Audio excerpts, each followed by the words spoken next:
귀한 기도 감사합니다. 우리 박희철 장로님하고 배명 입사님은 오늘 저랑 1부 예배 같이 드리고 2부 예배도 같이 드리고 주일 찬양 예배도 같이 드리시네. 그렇죠. 장로님도 2번, 집사님도 대신하시느라고 2번 드리시고.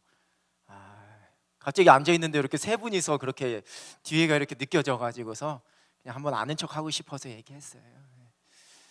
우리 권사님 기도해 주셨듯이 코로나 때 예배 못 드렸던 우리 안타까움, 아쉬움이 이제 마음껏 예배할 수 있는데 그 마음이 식어지지 않도록 우리가 더 노력해야 되고, 한 가지 이 주일 찬양 예배 시간에 개인적인 일이 있으셔서 댁에 가시는 거 괜찮습니다. 저랑 복도에서 저는 예배 오는데 집에 가시다가 마주치더라도 전혀 미안해하지 않으시고 가셔도 돼요. 다 사정이 있으시니까 전혀 그런 거에는 괜찮아요. 오늘도 지금 올라오면서 몇 분 제가 안녕히 가시라고 인사하면서 올라왔는데 괜찮아요. 잊어버리고 제가 기억 안 하거든요. 그런데 이 시간에 교회 안에서 다른 모임은 하시면 안 됩니다. 이 시간에 공식적인 예배 시간인데 주일 찬양 예배는 1부, 2부가 있는 게 아니잖아요. 한 번만 드리는데 이 시간에 찬양대든 무슨 여전도의 남선교회든 어떤 모임이라도 이 시간은 하시면은 그건 안 되고요. 이 시간에는 우리가 예배 드리시고 개인적으로 그건 괜찮으신데 그 공식적인 모임은 절대로 하시면 안 되고, 만약에 그런 일이 있으시면 우리 장로님들께서 잘 이렇게 우리 위원장 장로님들께서 말씀하셔서 그런 일이 일어나지 않도록, 그런 모임 하지 않도록 그렇게 해주시기를 부탁을 드리겠습니다. 집에 가시는 건 괜찮습니다. 오늘 하나님의 속성과 신비, 지난주에 우리 하나님의 존재에 대해서 같이 또 교리가 어떤 의미인지 같이 나눴었는데, 오늘은 저는 이 하나님의 속성이라는 단어 자체가 저는 쓸 때마다 조금 저도 약간은 이 표현이 좀 너무 불경한 표현인 것 같다라는 느낌이 좀 들어서 좀 거북스럽긴 한데요. 교리나 이 조직신학에서는 이 단어가 공식적으로 사용되기 때문에 여러분들이 조금 이렇게 좀 거부감, 속성이라는, 감히 하나님에게 속성이라는 단어를 이렇게 써도 되나라는 생각이 좀 드시더라도 그렇게 이해를 해주시게 또 다 해주시고, 이게 한국말로 번역을 하다 보니까 적당한 표현이 없어서 그러는 건데요. 성품하고는 조금 다릅니다. 우리가 하나님의 이 속성이 성품을 포함하고는 있지만, 그렇다고 그걸 성품이라고 표현하기에는 조금 이 의미가 너무 축소되어지는 그런 면이 있어서 우리가 교리를 이야기할 때는 이런 속성이라는 단어를 사용하게 됩니다. 뒤에 다시 정리하면서 말씀드리겠지만, 이걸 우리가 이야기할 때의 전제는요, 하나님은 우리의 머리나 우리의 생각이나 우리의 그림이나 우리가 가지고 있는 단어로 묘사하거나 표현할 수 없는 분입니다. 사람이 만들어낸 종교에 있어서의 신은 사람이 만들어냈기 때문에 사람들의 머릿속에 있는 지혜의 틀 안에서, 알고 있는 지식의 틀 안에서 만들어지게 되고 개념화가 되어집니다. 그렇죠? 제가 늘 말씀드리지만 내가 알지 못하는 거는 못하는 겁니다. 그죠? 지금 이제 어느 전자에서 새로 나온 폰 AI 기능이 들어있어 가지고 상대방이 영어로 얘기하는데 나한테는 한국말로 들리는 기능이 심겨진다고 그래요. 이제 영어 공부 하러 해요? 그냥 다 폰 하나 딱 들고 영어로 얘기해. 나는 내가 한국말로 얘기하면 상대방에게 영어로 전해지는. 20년 전에는 상상할 수가 없었어요. 물론 머리 좋은 사람들은 이거를 그렸었겠지만 20년, 30년 전에는 이거를 상상하기도 그려내지도 못했어요. 그 사람들에게 여러분들이 시간을 거슬러서 가갖고서 그것을 설명하려면 AI라는 단어부터 막히게 돼요. 저하고 여러분, 제가 AI 하면 어떤 개념인지 정확하게는 모르지만 그래도 그림이 그려지잖아요. 왜냐하면 사전 지식이 있기 때문에. 그런데 한 50년 전, 100년 전 돌아가갖고서 우리가 지금 사용하고 있는 것을 설명하려면 그들에게 처음부터 막히게 돼요. 모든 것이 다. 무슨 얘기인지 이해가 되셨죠? 하나님에 관해서 우리가 이해한다라는 것은 우리가 알고 있는 지혜와 지식과 우리가 알고 있는 단어 내에서만 우리가 이해할 수 있지 그 이상의 것은 이해할 수가 없는 거거든요. 사람이 만들어낸 신은 이해하는 내에서 만들어냈기 때문에 다 알아들어요. 어떤 건지 다 알아듣는데 하나님은 그렇지가 않다라는 거예요. 그래서 그 하나님께서 우리에게 하나님이 어떠한 분이신지, 하나님이 가지고 계신 속성이 무엇인지를 우리에게 보여주시기 위해서 하나님께서 택하신 방법은 눈높이 교육이에요. 인간의 눈높이, 사람의 눈높이, 사람의 입장에서 이해할 수 있는 표현과 이해할 수 있는 그림과 이해할 수 있는 형상으로 만들어 주셔서 그걸 이해하게끔 우리에게 해주셨다라는 거예요. 그런데 그게 본질은 아니라는 거죠. 그것은 하나님께서 우리로 하여금 이해하게 하시기 위해서 주신 아주 단편에 불과하다라는 거죠. 그래서 그것을 신인, 동형, 동성적 이렇게 이따가 제가 지금 방송실에서 저 뒤에 있는 걸 지금 띄울까 말까 막 지금 고민하고 있거든요. 저 뒤에 있는 진도래서 그래서 제가 나중에 다시 그 뒤에 있는 거 다시 한자랑 다시 말씀드릴게요. 그래서 속성을 이야기할 때 말로 표현할 수 없는 우리의 말로 최대한대로 이 정도이다라고 이야기할 수 있을 뿐이지 그 깊은 것은 우리가 다 이해할 수 없다라는, 특별히 이제 하나님만 가지고 있는 비공유적 속성이라는 하나님만 갖고 있는 속성을 이야기할 때 우리가 그걸 전제로 해서 하나님께서 가지고 계신 그 속성 중에 우리가 우리의 머리로 우리의 말로 표현하고 이해할 수 있을 정도만 하나님께서 우리에게 보여주시고 알게 하셨다, 이렇게 이해하시면 돼요. 대한예수교 장로의 신앙고백서 제2장에 보면 하나님에 관해서 이렇게 고백합니다. 우리는 스스로 계시며 사랑이시고 홀로 한 분이신 하나님을 믿는다. 하나님은 전능하시며 전지하시며 편재하시고 영원하시며 무한히 거룩하시며 무한히 의로우시며 무한히 지혜로우시고 무한히 자비로우시며 무한히 선하시며 무한히 자유하시고 그리고 광대하시고 불변하사 항상 영광 중에 계신다. 이게 우리 교단에서 만든, 다시 그냥 띄워놔 주세요. 우리 교단에서 만든 우리 장로회 신앙 고백서의 제2장에 하나님에 관한 그 요리 신앙 고백 중에 첫 번째, 사람의 말로 표현할 수 있는 하나님의 속성을 최대한대로 표현해 놓은 표현이에요. 하지만 이 단어들은 다 우리의 단어들이에요. 우리의 단어 속에 어떻게 보면 하나님, 우리가 표현할 수 없는 하나님을 그 안에 가둬버리게 되는 거예요. 그런데 이게 필요한 이유는 또한 우리가 하나님이 어떠한 분이신지 이해하고 고백할 때는 우리의 말로밖에 할 수 없기 때문에 이렇게 표현하게 되는 거죠. 이게 바로 하나님의 속성이에요. 지금 저 고백하는 게, 저 중에 몇 개를 성경에서 또 우리가 발견하게 되는 이런 하나님의 속성 중에 몇 개를 같이 살펴볼 텐데요. 먼저는 비공유적 속성이 있고요, 공유적 속성이 있어요. 비공유는 하나님만 가지고 있는 속성이에요. 사람에게는, 피조물에게는 찾아볼 수 없는. 하지만 공유적 속성은 하나님께 있고 피조물인 우리에게도 제한적이지만 조금은 가지고 있는, 하나님의 형상대로 지음받은, 하나님의 말씀대로 지음받은 피조물 속에도 어느 정도 조금은, 일부만은 가지고 있는 속성을 공유적 속성이라고 해요. 그 비공유적 속성의 첫 번째는 하나님은 스스로 계신 분이시다, 독립성이에요.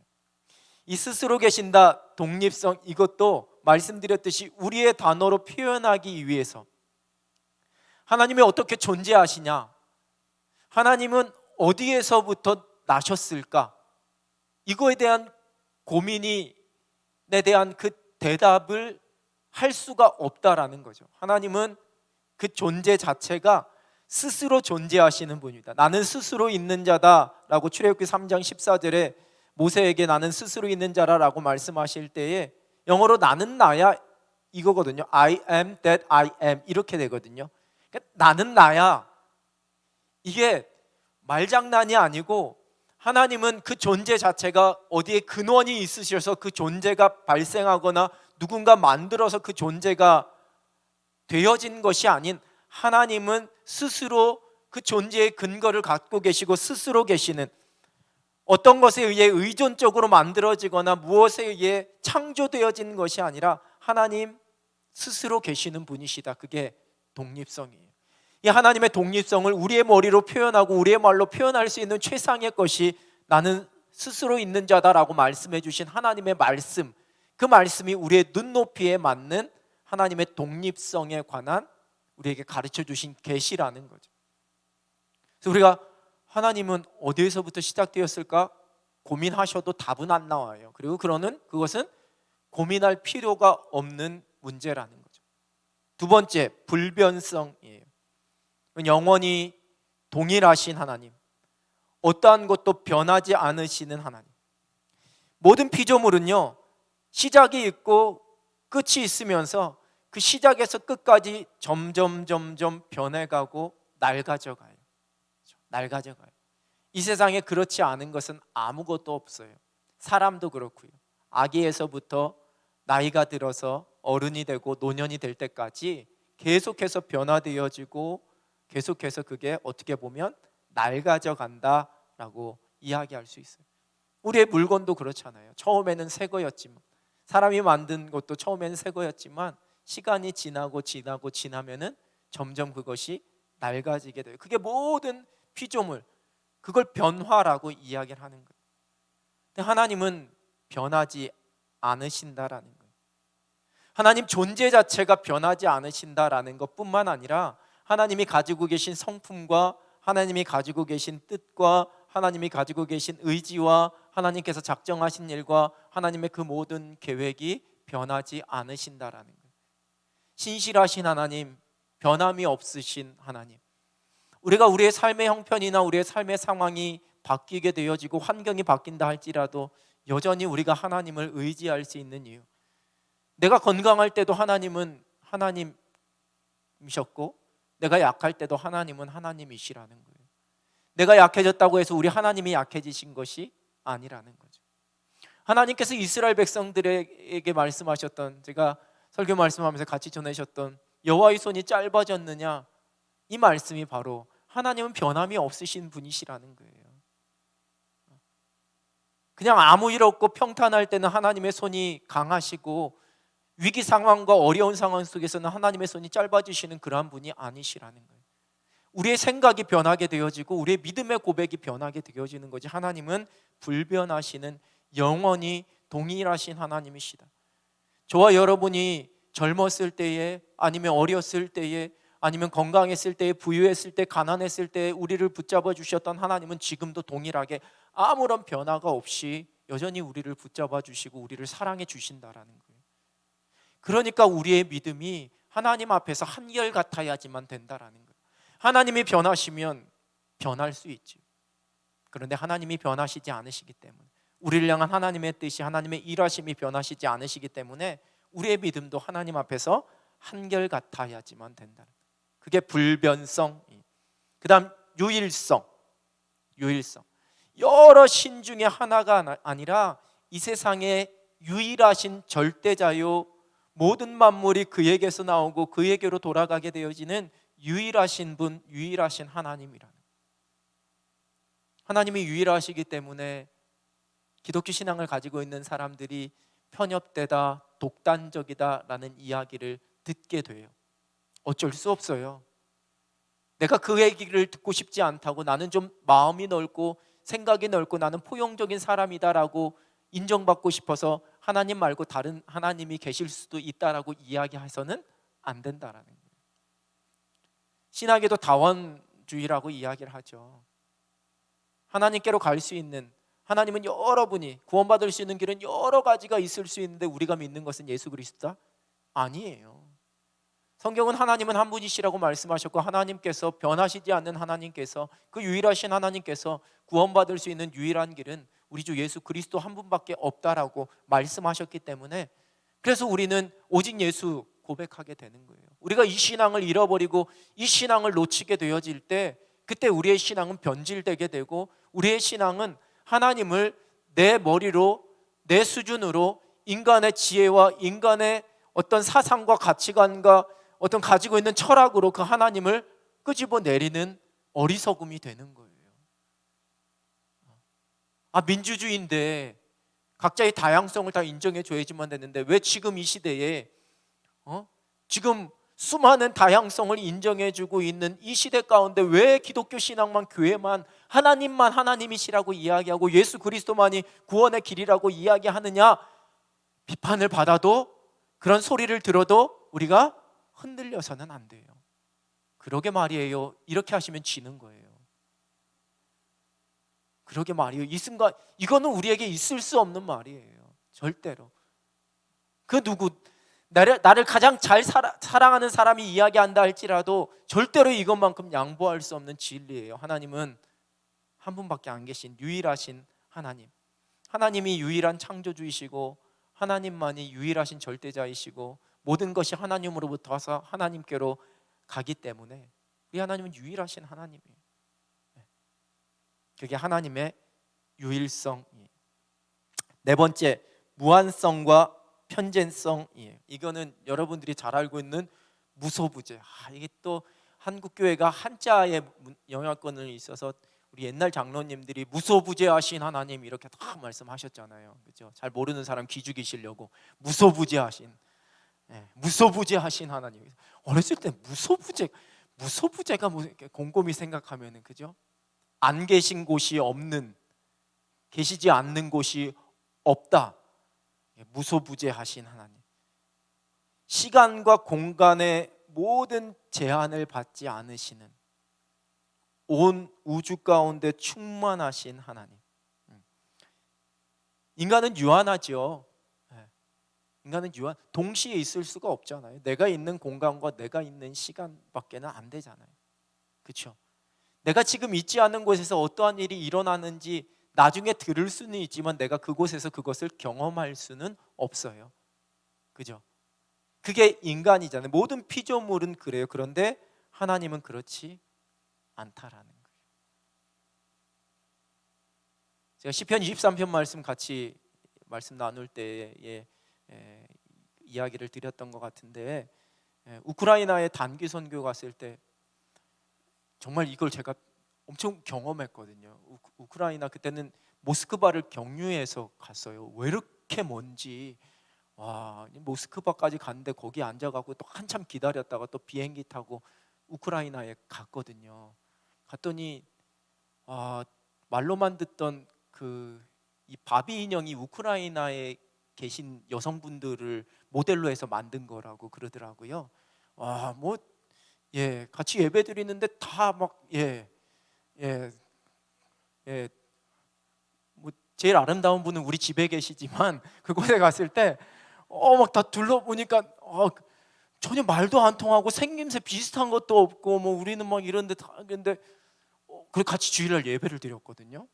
예배를 드렸는데 뭐 모르는 찬송이 아니라 우리 찬송과 같이 번역되어져 있는 찬송과 그분들은 그분들 말로 부르고 저희는 그냥 한국말로 불렀어요. 그 순간에 저에게, 제가 그렇게 오랫동안 비행기를 타고 여기까지 왔고 이분들을 한 번도 만난 적이 없고 이분들하고 공유할 수 있는 아무것도 나에게는 가지고 있지 않고 말도 통하지 않고 생김새도 다른데 같은 찬송을 다른 말로 부르고 있는데 이 다른 말로 부르는 이 같은 찬송을 한 하나님께서 받으신다라는 그 사실이 저에게 갑자기 소름이 되는 거예요.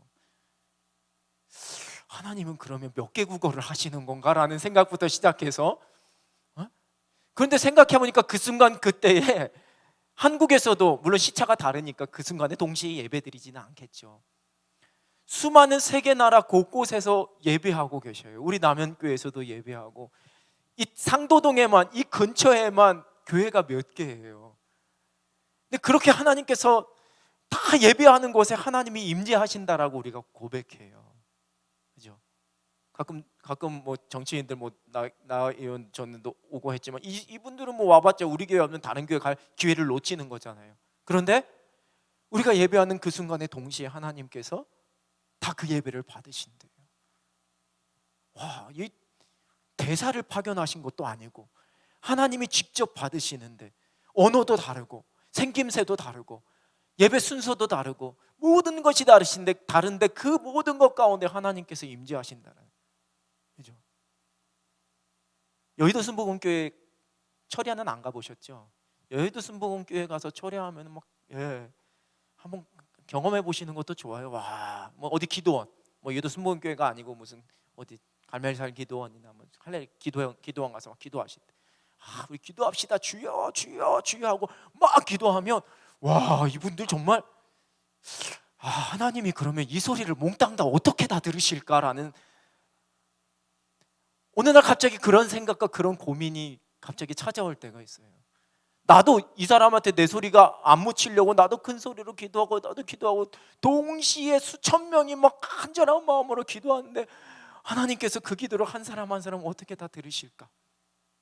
그게 바로 무소부재하신 하나님의 무한성과 편재성에 관한, 말씀드렸듯이 우리의 머리와 우리의 이성과 우리의 그림으로는 도저히 설명이 되지 않아요. 이것을 논리적으로 설명할 수가 없어요.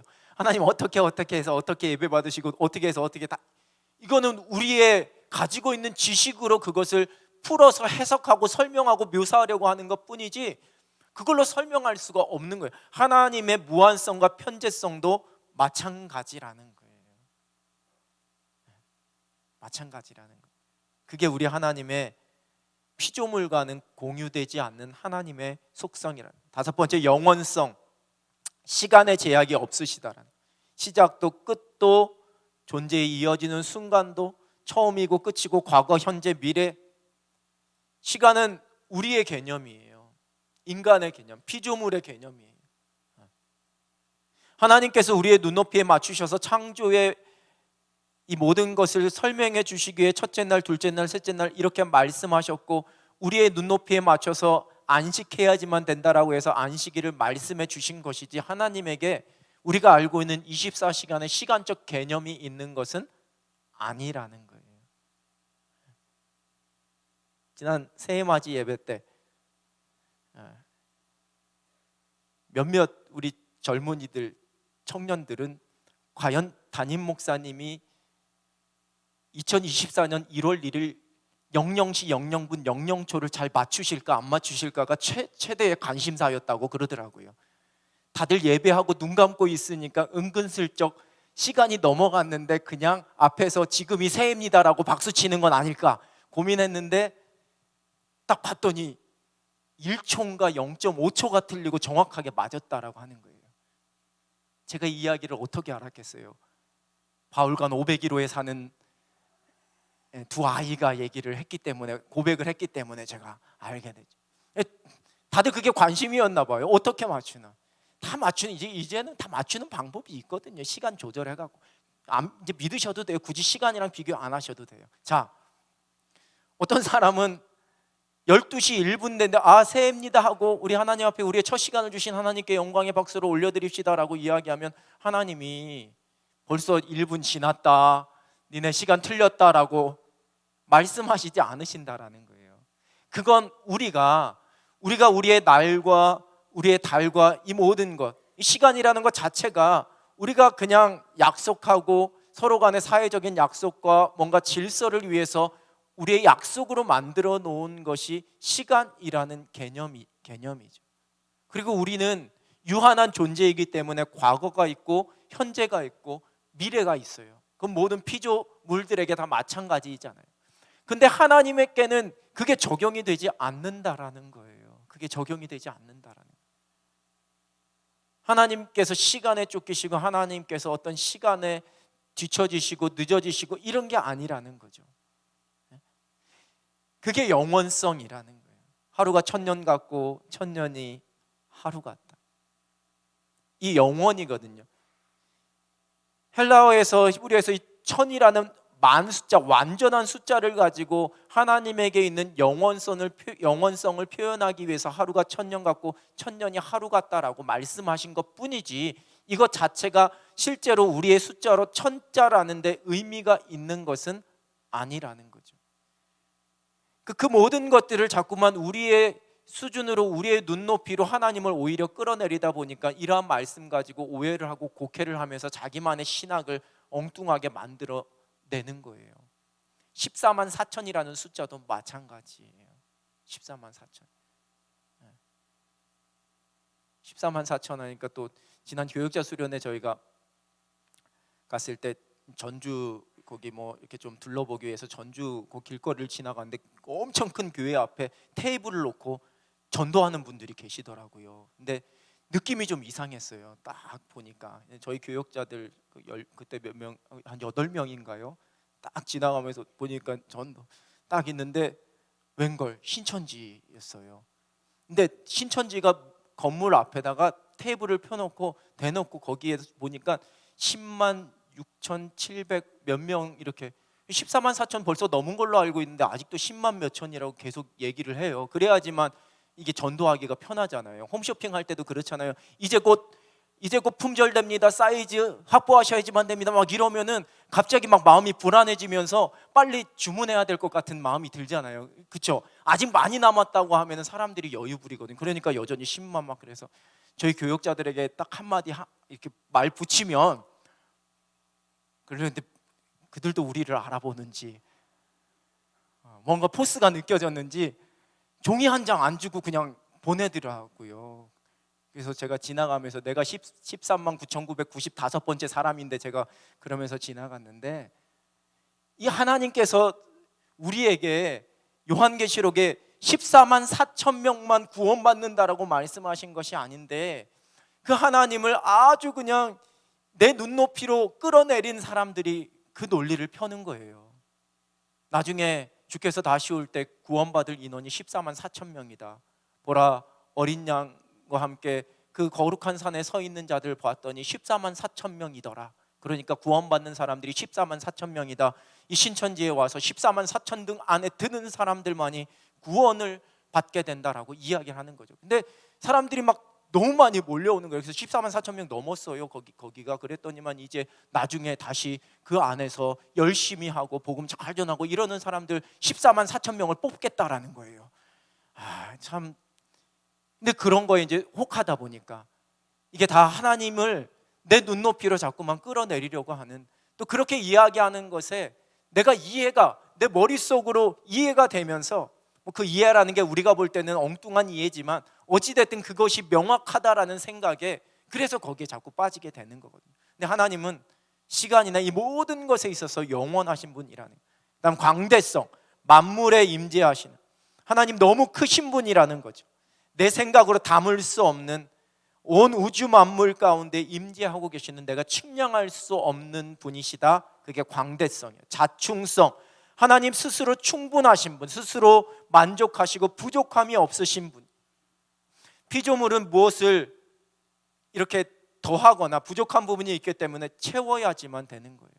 우리가 하나님의 은혜를 날마다 나와서 구하게 되는 것, 날마다 매주 드리는 예배지만 그 예배의 자리에 나오게 되는 것, 새벽마다 우리가 하나님 앞에 나오게 되는 것, 우리 가운데는 그 은혜가 늘 부족하게 그 은혜가 우리 가운데 채워져야 우리가 살아가기에 하나님의 은혜의 자리로 나오는 거예요. 그런데 여러분, 우리가 예배하지 않는다고 해서 하나님에게서 무언가가 부족하거나 빠지게 되는 것은 아니라는 거예요. 하나님은 하나님만으로도 그냥 스스로 충분하신 분, 내가 그 부족함을 채워드리거나 내가 그럴 필요가 없다라는 거예요.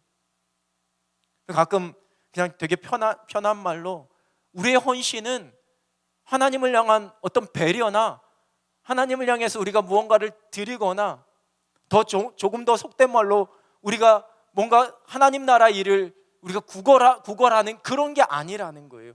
오히려 반대로 그 일을 참여시켜 주시는 그 은혜에 우리가 고백하면서 하나님 앞에 헌신하는 거라는 거죠. 우리 이걸 착각하면 안 돼요. 하나님은 그냥 하나님 자체만으로, 존재만으로, 하나님만으로도 충분하신 분이에요. 그 충분하신 하나님께서 우리에게 하나님을 섬길 수 있고 하나님을 예배할 수 있는 은혜를 우리에게 주신 거라는 거죠. 그러니까 내 헌신은 하나님이 부족해서 내가 하나님 나라의 일이 부족하고 그것이 이루어지지 않기 때문에 내가 그것을 채우기 위해서 행하는 것이 아니라 하나님께서 나에게 그 거룩하고 영광스러운 일에 동참하게 해주시기 위해서 나를 불러주시고 나를 사용해 주신다는 거예요. 그러니까 섬기면 섬길수록 겸손해지게 되는 거고, 섬기면 섬길수록 하나님이 어떠한 분이신지를 더 깊이 알아갈 수 있게 된다는 거죠. 8번째, 전지성이에요. 모든 것을 알고 계시는 분, 모든 것을 알고 계시는 분. 시편 139편의 고백처럼 내가 안고 일어섬 나의 모든 생각과 나의 모든 마음을 하나님 밝히 아시오니, 내가 지나왔던 삶의 날들도 아시고 지금도 아시고 앞으로 살아갈 날들도 아시고 내 마음의 깊은 것까지도, 사람에게 감추어진 내 마음속의 깊은 것까지도 하나님 다 알고 계시는 분. 이것이 우리에게 두려움이 되기도 하고 또한 이것이 우리에게 소망이 되기도 하는 전지성. 아홉 번째, 전능성에 하나님은 전능하신 하나님, 능치 못한 일이 없으신 하나님, 모든 것이 가능하신 하나님. 우리가 사도신경에서 제일 먼저 고백하는 하나님의 속성이잖아요. 전능하신 하나님, 모든 것에 능하신 하나님. 그 하나님을 인간의 유한한 능력으로 제한하면 안 된다라는 거죠. 하나님의 능력. 자, 그렇다면 공유적 속성은 무엇이 있을까? 공유적 속성, 제한된 방법으로 이긴 하나 피조물도 갖고 있는 속성을 공유적 속성이라고 하는데, 첫 번째는 영이신 하나님이에요. 영이신 하나님. 인간은 영혼과 육체로 되어 있고 하나님은 순수한 영으로 되어 있어요. 그래서 영이신 하나님은 인간에게 영이 있기 때문에 인간에게도 일부나마 같이 공유하고 있는 하나님의 속성이에요. 근데 하나님은 영이신 하나님이시죠. 하나님께서 하나님의 형상대로 인간을 창조하시면서 인간에게는 흙으로 인간을 만드시면서 육을 허락해 주셨어요. 그리고 영이신 하나님께서 그 하나님의 형상대로 우리에게 생기를 불어넣으시면서 하나님이 영이신 하나님의 속성을 우리 인간이 일부나마 가질 수 있게 되었다라는 거죠. 근데 하나님은 육체를 가지고 계시지 않는 분이라는 거예요. 인간의 눈으로 볼 수 없는 분. 우상을 만들지 말라라는 계명은 여기에서 시작된 거예요. 하나님이 영이시기 때문에 무언가 우상을, 사람들이 보이는 형상을 만드는 순간에 하나님을 육으로 만들어 버리게 되는 거예요. 눈에 보이는 건 육이잖아요. 하나님은 영이시기 때문에. 그래서 하나님께서는 아무런 형상도 만들지 말라라고 말씀하시는 거예요. 그래서 어떤 상징 조심하셔야지만 돼요. 상징을 조심하셔야지만 돼요. 너무 집에 걸어놓은 예수님의 사진을 이렇게, 그게 마치 하나님인 것 마냥 그러실 필요는 없어요. 그건 사진은 사진이에요. 또 너무 또 그 눈밭에 있던 예수님 검정색 흰색 있는 거 막 했는데 예수님 얼굴 보이지 않는다고 나는 아직 구원받지 못한 사람이라고 속상해 하실 필요도 없어요. 그냥 안 보일 수도 있는 거예요. 사람은 자꾸만 눈에 보여야지만 뭔가 마음의 안정이 되기 때문에 이렇게 영이신 하나님을 자꾸만 뭔가 이렇게 만들어내려고 한다는 게 우리의 연약함이라는 거죠. 오죽하면 합동집교단에서는 이 가운데 강대성 십자가도 없앴겠어요. 그 또한 자칫 잘못하면 우상이 될 수 있다고. 십자가에 예수 그리스도가 우리를 구원하시는 것이 것이지 저 십자가 자체가 우리를 구원하는 건 아니라는 거예요. 우리가 그냥 표현할 때 사전 이해를 전제로 해서 십자가 이렇게 얘기하는 거지, 십자가 자체가, 예수 그리스도 없는 십자가는 아무런 의미가 없는 거거든요. 예수 그리스도가 우리를 위해 주신 십자가가 의미가 있는 거죠.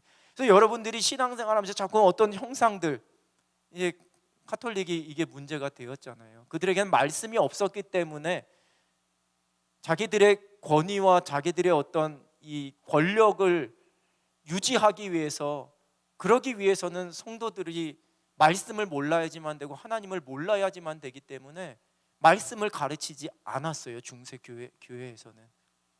그래서 그들이 원하는 대로 이 모든 교회나 이걸 이끌어가기 위해서는 그림을 그려줘야지만 되고, 그들에게 어떤 이 성상이나 형상을 만들어줘서 그것을 가지고 잘 숭배하고 하면 너희 복 받는다라고 이야기를 해준 거예요. 더 중요한 것은 그 뒤에서 그것을 만들어내고 그렇게 이야기하는 성직자들의 이 권위를 위해서. 중세시대 성당 가면 그런 관점으로 보게 되면 너무너무 안타까운 모습들이 많이 나타나게 돼요. 그래서 가톨릭에는 이런 성상이나 이런 게 많이 있어요. 형식이나 이런 부분들이. 근데 그 또한 어떻게 광대하신 하나님, 그 크신 하나님을 그 작은 것으로 만들어 버릴 수가 있겠어요? 그죠? 하나님은 영이신 하나님이에요. 영이신 하나님. 육체가 없으시고 형상 자체가 없으시다라는.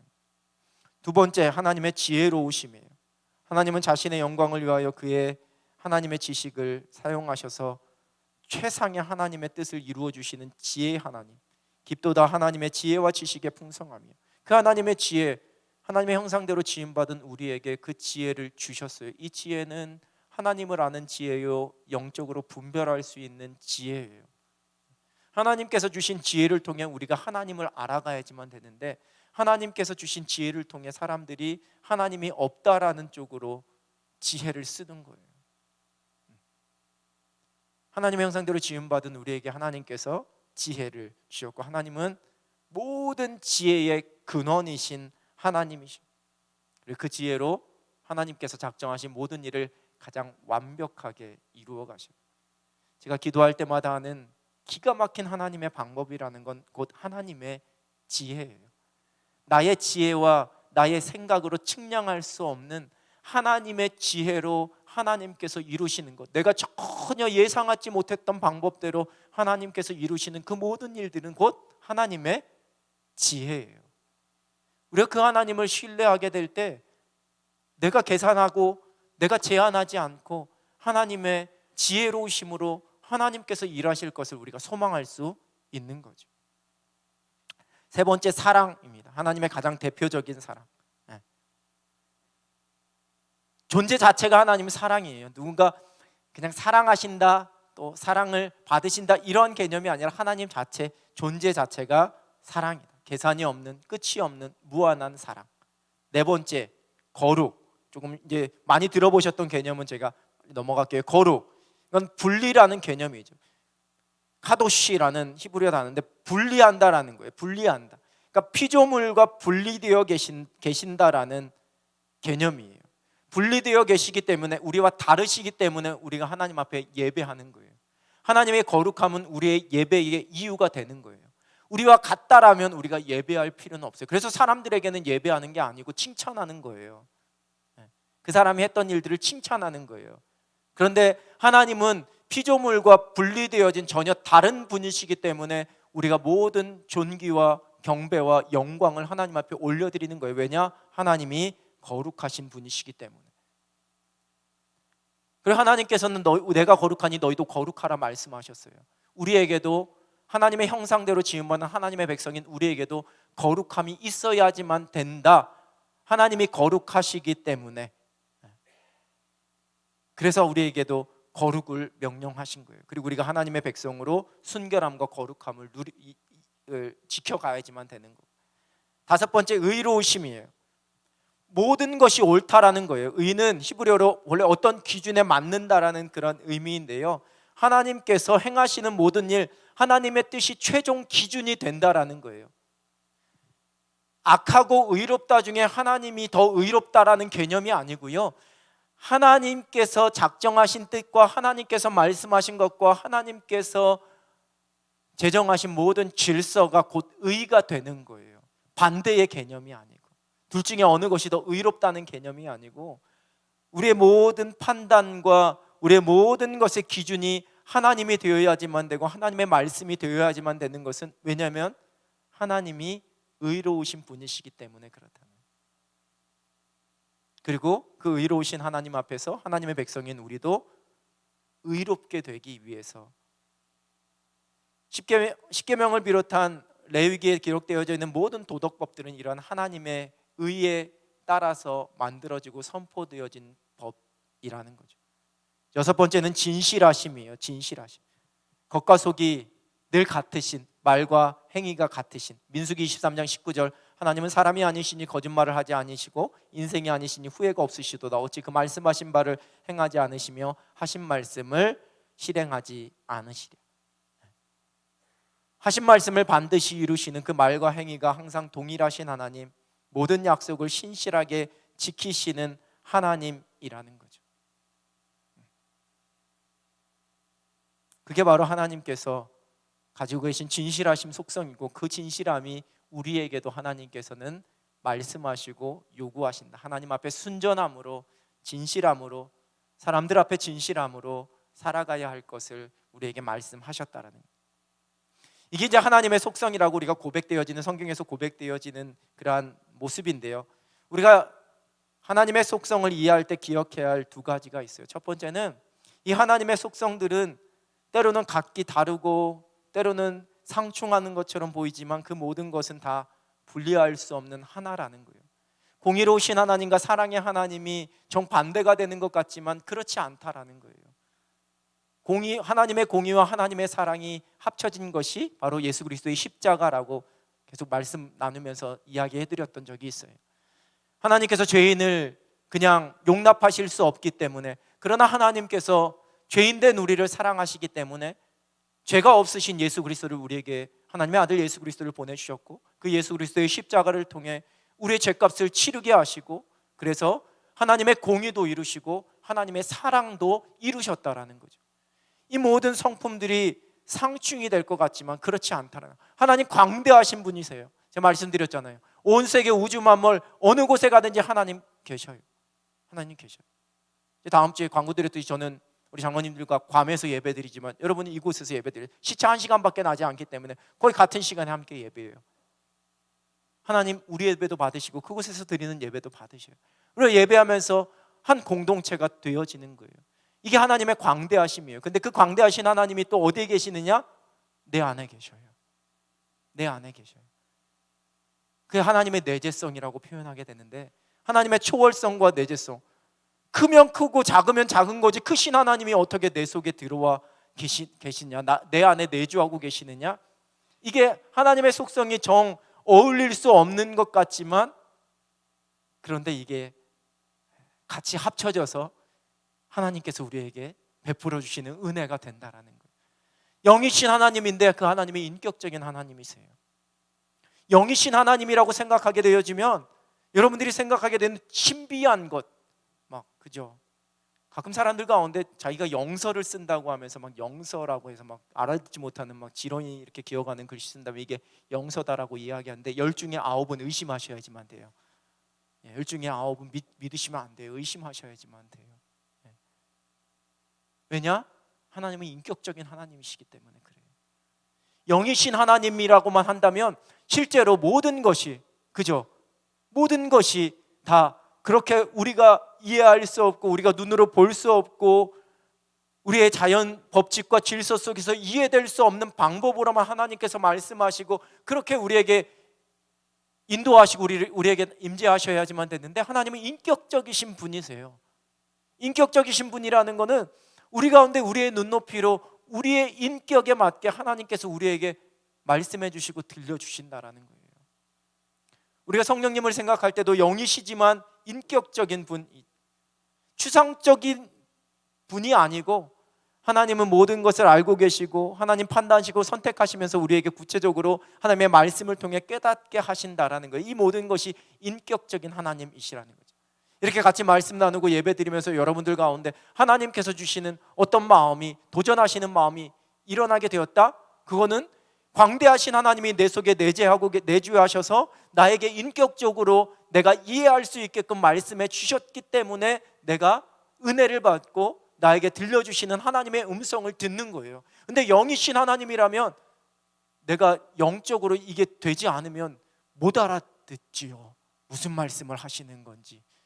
소위 말하는 진짜 영서가 되는 거죠. 모든 것이 처음부터 끝까지. 근데 그게 합쳐진다라는 거예요. 합쳐진다. 그래서 신앙에서는 초자연적인 영적인 일이 있어요. 그거를 아예 무시하고 없다라고 이야기하면 안 돼요. 우리 이성적으로 이해할 수 없는 일들이 일어나요. 우리가 그걸 믿음으로 고백하고, 왜냐하면 성경에 그렇게 말씀하셨기 때문에. 때로는 병자가 정말 우리가 이해할 수 없는 방법으로 낫기도 하고요, 하나님의 기적이 일어나기도 해요. 우리가 그거를 제한해서는 안 돼요. 왜냐하면 하나님 영이신 하나님이시기 때문에. 하지만 그렇게 되는 것만이 믿음의 역사고 그렇게 되는 것만이 하나님의 일하심이다라고 이야기할 수는 없어요. 내가 살아가는 내 삶의 현장 가운데 구체적으로 세미하게 내가 알아듣기 쉽게 내가 느낄 수 있을 만큼 하나님께서 그렇게 세세하게 보여주시고 가르쳐 주시는 것, 내가 잠자리에 오늘도 자기 위해서 잠자리에 누웠을 때에 내 눈을 감기게 하시고 평안하게 자게 하시는 것, 이것은 인격적인 하나님께서 내 눈높이에 맞게 나에게 은혜를 주시는 방법이라는 거죠. 신앙은 이 두 가지가 늘 함께 하는 거예요. 그래서 예수님이 나의 친구가 되신다, 내가 고백하게 되는 거예요. 전능하신 하나님이시지만 그 하나님께서 내 손을 붙잡아 주시고 내가 주님의 팔에 안기겠습니다라고 노래할 수 있는 이유는 영이신 하나님이시지만 하나님이 인격적인 하나님이시기 때문에 그래요. 그래서 너무 막 성령 운동하는데 막 신비한 것만, 그것조차 그게 은혜 받는 전부라고 생각하시지 않으셔도 돼요. 교회에 오셨는데 오늘도 행복한 마음으로 여러분들이 돌아가시면 나 오늘 은혜 받았다라고 하시면 돼요. 예배하고 돌아섰는데 하나님께서 내 마음에 평안을 주시고 내가 행복해졌다라고 하면 하나님 나에게 은혜 주셨고 내가 성령 충만해졌다라고 이야기하시면 돼요. 꼭 저기 산에 올라가서 소나무 하나 뽑아야지만 내가 은혜 받고 내가 성령 충만한 사람이라 이야기하실 필요가 없다라는 거예요. 왜냐? 하나님은 영이신 하나님이시지만 인격적인 하나님이시기 때문에. 그 모든 성품들을 하나님께서 우리에게 보여주시면서 우리의 눈높이에 맞춰주셔요. 그게 이제 띄워주시면 돼요. 신인 동형 동성적. 맞아요, 그거예요. 신과 사람이 같은 형상과 같은 성격을 가질 수 있게끔 하나님께서, 우리가 하나님에게 적응하라고 하면 우리가 적응을 못하니까 하나님이 우리로 하여금 적응시켜 주신 거예요. 우리의 눈높이에 맞게 하나님의 말씀을 통해 우리에게 보여주시는 거예요. 성경에 나오는 모든 표현들은 하나님께서 우리로 하여금 이해하실 수 있게끔 우리의 눈높이에 맞춰서 말씀해 주시고, 하나님이 뉘우치신다, 후회하신다, 땅 위에 사람 지으셨음을 한탄하사 마음에 근심하시고, 창세기 6장에 이렇게 말씀하시잖아요. 이게 하나님께서 우리의 눈높이에 맞춰서 우리로 이해할 수 있게끔 하나님께서 말씀해 주신 거예요. 그게 하나님의 사랑이라는 거죠. 내가 이 정도니까 너희 이렇게 올라와야지만 돼. 그게 아니라는 거예요. 그게 아니라는 거예요. 저는 설교할 때 첫 번째 기준이 설교는 쉬워야 된다예요. 무조건 설교는 쉬워야지만 된다. 그래서 쉬운 말을 되게 어렵게 얘기하는 분들이 계세요. 그럼 되게 있어 보이거든요. 근데 저는 어려운 말도 쉽게 해야지만 되고, 우리 목사님들에게도 가끔 뭐 이런저런 이야기하면서 설교가 자신의 신학적인 지식을 뽐내는 자리는 아니기 때문에 무조건 쉽게, 무조건 눈높이에 맞게 해야지만 된다라는 거예요. 그래서 제가 유치부 설교를 못해요. 그 눈높이는 제가 어떻게 맞춰야 될지를 잘 몰라가지고.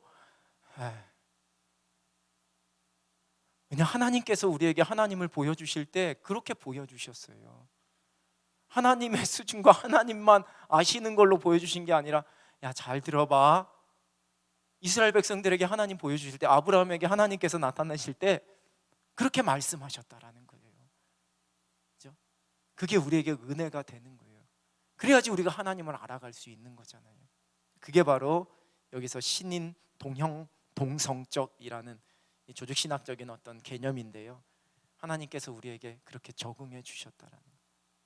우리가 이 속에 잘못 빠지게 되어지면, 이걸 우리가 인정하고 우리가 깨닫지 못하면 오히려 거꾸로 하나님을 우리에게 자꾸 적응시키려고 내 눈높이에 맞게 하나님을 자꾸 작은 분으로 모셔드리게 되고 내 머릿속에 하나님을 가둬버리게 돼요. 거꾸로 생각하셔야 돼요. 하나님이 나로 하여금 그 하나님의 광대하심을 내가 다 이해할 수 없기 때문에 나로 하여금 내가 최대한 이해할 수 있게끔 하나님께서 나에게 보여주셨구나. 하지만 우리 하나님은 내가 알고 내가 고백하고 내가 경험하는 것 그 이상의 하나님이시구나, 이렇게 고백해야지만 돼요. 그래서 감히 내가 하나님을 제한하지 않는 거예요. 그저 하나님께서 제한적으로 나에게 하나님을 보여주신 것이 감사하다 고백하며 살아가는 거죠. 그게 바로 믿음이라는 거죠.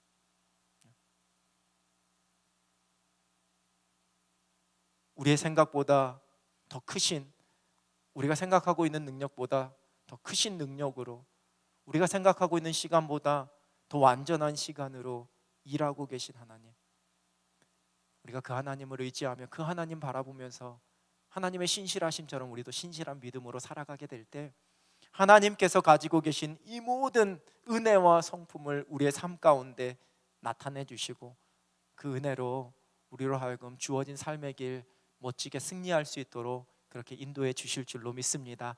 날마다 하나님께로 더 가까이 나갈 수 있는 여러분 되시길 우리 주님의 이름으로 축복합니다.